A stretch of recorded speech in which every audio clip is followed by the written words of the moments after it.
Hey everybody, happy Monday morning. I'm so thankful we had a good number. I'm sorry, happy Tuesday morning. I am so thankful that we had a good number of people live on last night's call. I thought it was a really, really good call. We covered a lot, it was pretty intense. I really encourage you to go back, even if you're on the call, and listen to again. A lot of times you process things differently when you're hearing them after the fact than when you're hearing them in the moment. I feel like it was a really important call for us.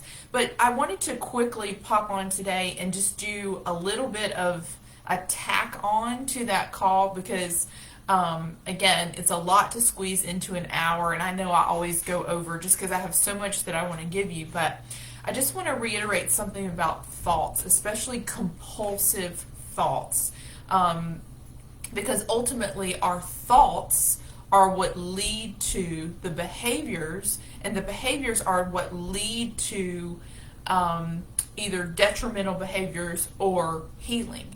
And I hope what got through to you last night is that you don't have to be controlled by thoughts that you have. We can take authority over those thoughts. We talked about speaking out loud, but I wanted to just add on something, and this should be pretty short today, but we have at least 60,000 thoughts a day.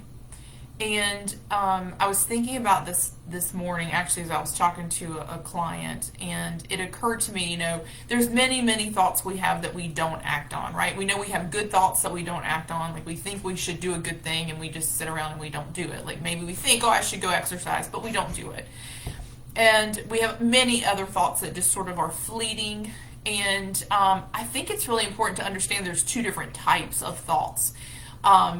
There are passing thoughts or fleeting thoughts, things that just kind of in and out, and there are captivating thoughts. And I think it's really important to call those what they are.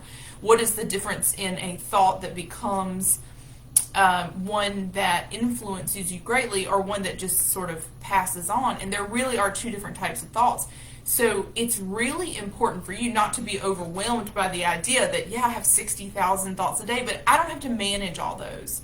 The ones that I need to manage or take authority over are captivating thoughts. They're thoughts that sort of plant themselves into my brain, and they repeat over and over, and they grab my attention. They have captivated me. Now, if you think about what captivated means, captive means to take you in and not let you loose. So a captivating thought can do that to you. But to tie that into what we talked to yesterday, captivating thoughts don't just go away. Something is going to come from every captivating thought. So you have thoughts that come and go, they come and go all day long. Nothing happens with those necessarily, right? Captivating thoughts will always produce something. The cool thing about that is you get to choose what they produce. So the minute I realize that I have been captivated by a thought, I have two choices. I can take the thought captive and take authority over it and speak and put things into place and put actions into place that will protect me. Or I can continue to listen to that thought and eventually get worn down by it and agree with it and act on it. So an act is going to come out of a captivating thought every single time. Eventually it's going to turn into an action. You decide whether that act is going to be obedience and agreement with that thought, or whether you're going to take that thought captive and speak truth over it, speak the opposite over it, tell it no, say what you will do instead. So I think that that's just an important thing. It's just a little bit of a deeper dive into that. It's not that we have to sit here all day and worry about, oh my gosh, I'm having a million thoughts and I've got to manage them all. That's not the case. Many thoughts are in, out, over our head, behind us, whatever. You need to pay attention to thoughts that captivate you, that take your attention captive. And the minute you realize that's happened, you grab hold of that thought and you take authority over it and you take it captive. Because just sitting with it, and many of you have tried this before, just sitting with a thought that captivates you. And probably what you've noticed is it doesn't go away. A captivating thought doesn't go away. It produces something.